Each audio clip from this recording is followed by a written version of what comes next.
I was 22 weeks when my son was born, my first son was born. And I'm gonna probably cry a little.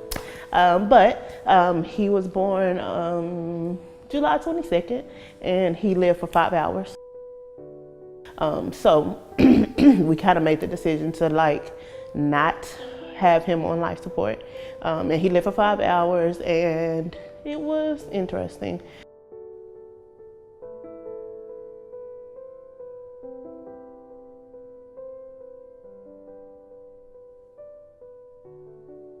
At 22 weeks, in the middle of the night, I woke up to a wet bed, and I had simply thought that I had wet the bed, but it wasn't until I was actually in the shower and I continued to leak that I realized that something was wrong.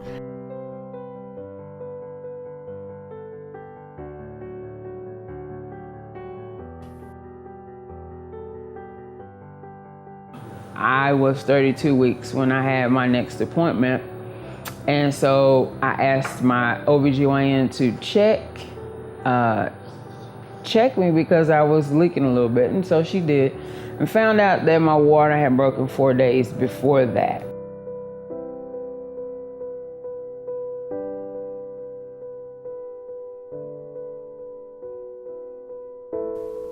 At that time, I didn't feel like I had support. Like, I have tons of family, tons of friends, and all of that, but I didn't have anybody that know what it's like to be in a situation like mine. All my friends had regular, normal pregnancies, so it was fun to hear their stories, but I didn't have any stories to compare to mine.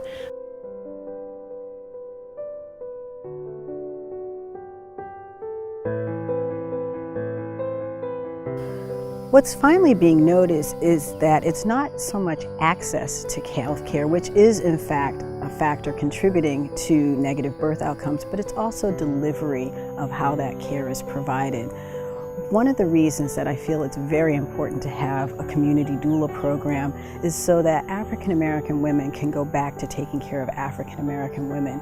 This was the heritage, this was the tradition that my great-grandmother actually was a part of way back at the turn of the 20th century.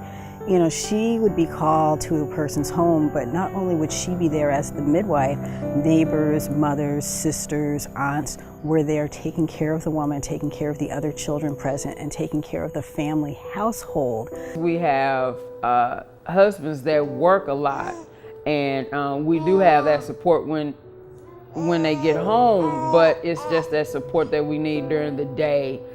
My family was supportive in that they were very encouraging and loving, but at the same time, they weren't in there for those conversations with the doctors where the percentages of survival weren't that great. I never looked into it. I never knew where to find the research. I never knew how to get information. And so after my second loss, I had everything happened in such a whirlwind.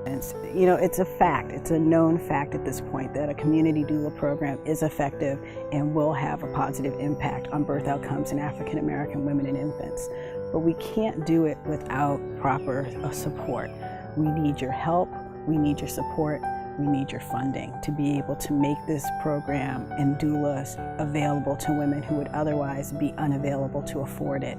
Let's not make a healthy birth something only for people of means. Let's have it be something for every woman who so desires to have a healthy, full-term pregnancy and a healthy baby.